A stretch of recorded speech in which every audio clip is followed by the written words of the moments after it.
दोस्तों, केवल भारत में ही नहीं परंतु विश्व भर में श्री कृष्ण की लीला प्रचलित है। आप में से कई लोग श्री कृष्ण की कथा जानते होंगे, परंतु आज हम श्री कृष्ण की जुड़ी कुछ ऐसे रहस्य जानेंगे जो शायद आप न जानते हो।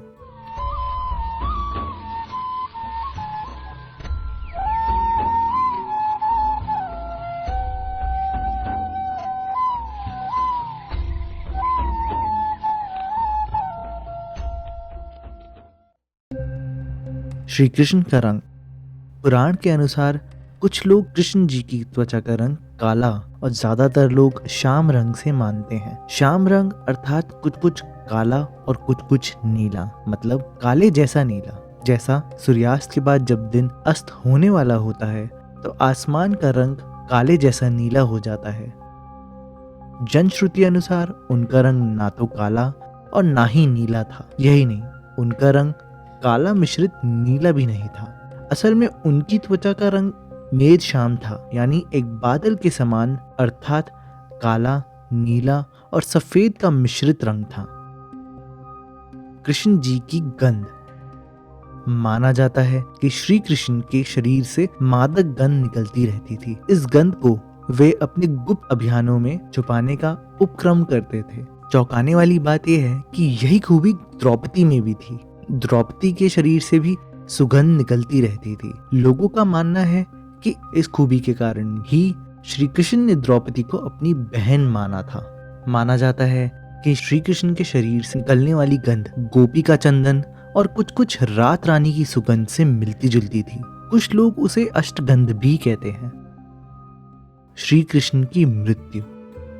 श्री कृष्ण का बचपन गोकुल, वृंदावन, बरसाना आदि जगहों पर बीता है।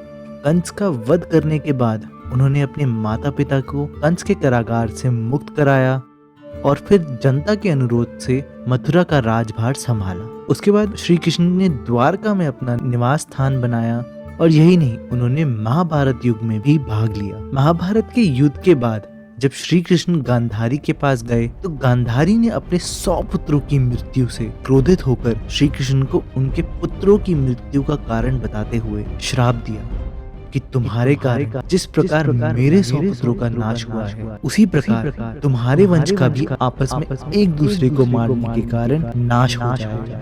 जिसके कारण एक पर्व में सभी लोग मदिरा पान के नशे में हो गए और एक दूसरे को मारने लगे, जिसके कारण भगवान श्री कृष्ण को छोड़कर कुछ लोग ही जीवित बचे थे। एक दिन वे इसी प्रभाव क्षेत्र के वन में एक पीपल के वृक्ष के नीचे योग निद्रा में लेटे थे। तभी जरा नामक एक बहेलिया ने भूलवश उन्हें हिरण समझकर विष युक्त बाण चला दिया, जो उन्हें पैरों के तलवे में जाकर लगा और भगवान श्री कृष्ण ने इसको बहाना बनाकर देह त्याग कर दिए। मार्शल आर्ट्स के जन्मदाता थे श्री कृष्ण। भारतीय परंपरा और जनश्रुति के अनुसार भगवान श्री कृष्ण ने ही मार्शल आर्ट्स का आविष्कार किया था। दरअसल पहले इसे कलारी पयाटू कहा जाता था। इस विधि के माध्यम से ही उन्होंने चारून और मुष्टिक जैसे मलों का वध किया था। तब उनकी उम्र कुछ 16 वर्ष ही थी।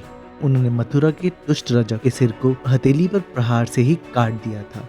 जनश्रुति के अनुसार श्री कृष्ण ने मार्शल आर्ट्स का विकास भरत क्षेत्र के वनों में किया था। डांडिया रास उसी का एक नृत्य रूप है। कलारी पयाटू के प्रथम आचार्य श्री कृष्ण को ही माना जाता है। हालांकि इसके बाद इस विधि को अगस्त्य मुनि ने प्रचारित किया था। इस कारण ही नारायणी सेना भारत की सबसे भयंकर प्रहारक सेना बन गई थी। श्री कृष्ण ने ही कलारी पयाटू की नींव रखी थी, जो बाद में बौद्ध धर्म से होती हुए आधुनिक मार्शल आर्ट्स में विकसित हुई। बौद्ध धर्म के कारण ही यह विद्या चीन, जापान आदि बौद्ध क्षेत्रों में खूब फली फूली। आज भी यह विद्या केरल और कर्नाटक में प्रचलित है। श्री कृष्ण की पत्नियां। श्री कृष्ण के बारे में कहा जाता है कि उनकी 16,100 पत्नियां थी, लेकिन ये तथ्य गलत है। उनकी मात्र 8 पत्नियां थी। कृष्ण जी की जिन 16,000 पत्नियों के बारे में कहा जाता है, दरअसल वे सभी भौमासुर, जिसे नरकासुर भी कहा जाता है, उसके यहाँ बंधक बनाई गई महिलाएं थी, जिनको श्री कृष्ण ने मुक्त कराया था। यह महिलाएं किसी की माँ थी, किसी की बहन तो किसी की पत्नियां थी, जिनको भौमासुर अपहरण करके ले गया था। इन सब औरतों की इज्जत बचाने के लिए श्री कृष्ण ने उनको अपनी पत्नी होने का दर्जा दिया।